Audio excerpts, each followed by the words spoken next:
fantasy tight end rankings, plus some sleepers for the later rounds. Let's try to make sense of this post-Tony Gonzalez world.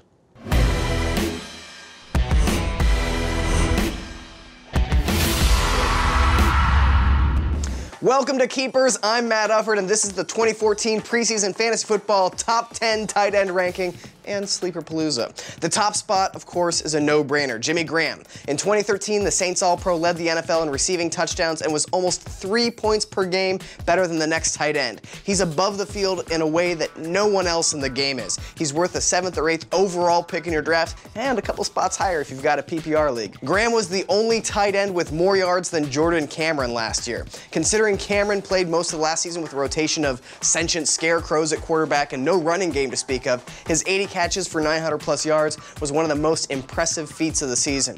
Whether his quarterback this year is Brian Hoyer or Johnny Football, it's a huge upgrade. I expect his numbers to improve in 2014. Julius Thomas was a touchdown machine last year, but finished 9th in targets and 8th in yards among tight ends. That's a little concerning, but he's a young player who's still developing, and the high-powered Bronco offense will ensure he gets plenty of red zone looks again this year. Vernon Davis was the #2 tight end in fantasy last year, posting 850 yards and 13 touchdowns. Expect his TD total to regress this year, and because San Francisco doesn't throw much, he has to do more per target than other top tight ends. I'd expect around 800 yards and 8 scores from him this year. That's what I get to do as a fantasy expert, by the way. I just make up numbers, and they sound totally realistic as long as I say them with confidence. You're welcome. Rounding out the top 5 is the NFL player most likely to wear a t-shirt that says Federal Breast Inspector. It's kind of unfair to put Rob Gronkowski anywhere in this ranking because when he's fully healthy, he's the best tight end alive, and the best ever from a fantasy perspective. But you just can't expect him to be healthy. He had surgery on his torn ACL in January, and what kind of recovery do you expect? Adrian Peterson's miracle return in 2012, or RG3's 2013 suckathon? For most athletes, it takes a year to recover from a torn ACL, and most athletes don't have Gronk's injury history. If you draft him, don't expect him to play more than 10 games. Me? I'd rather invest in someone who has a chance to give me a full season. At 6 is what I consider the best value among tight ends, Kyle Rudolph. New offensive coordinator Norv Turner has a history of getting big numbers from his tight ends, and I'm not just talking about Antonio Gates' career. Jordan Cameron quadrupled his receptions in 1 year under Turner. Pick Rudolph up in the 7th or 8th round and enjoy his breakout season. Greg Olsen was the Panthers' leading receiver last year. Not that that's saying much. He may be their leading receiver again this year, which is also not saying much. I give him my strongest, Jordan Reed is a potential top 5 tight end, but I've dropped him in my rankings because of concussion concerns. After suffering 2 in college and missing the final 6 games of his rookie season with another one, he's one bad hit away from having his career ended.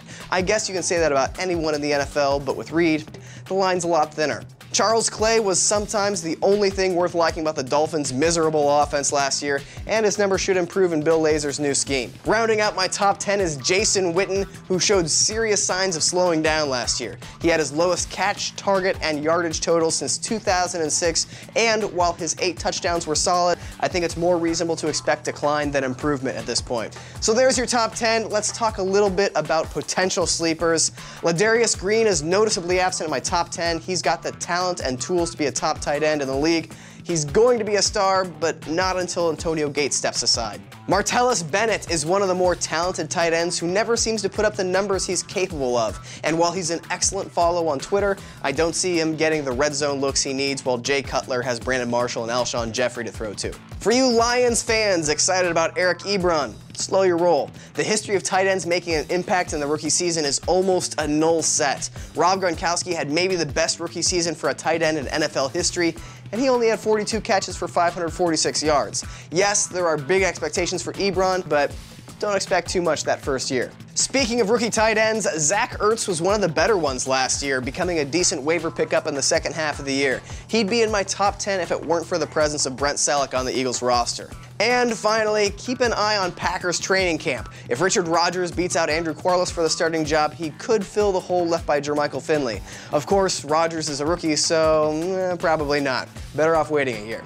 There you have it, the top 10 fantasy tight ends for 2014, plus my thoughts on possible sleepers. Check out SB Nation for the rest of my preseason positional rankings, and follow me on Twitter @MattUfford so you can watch Keepers all season long. Gronk you later.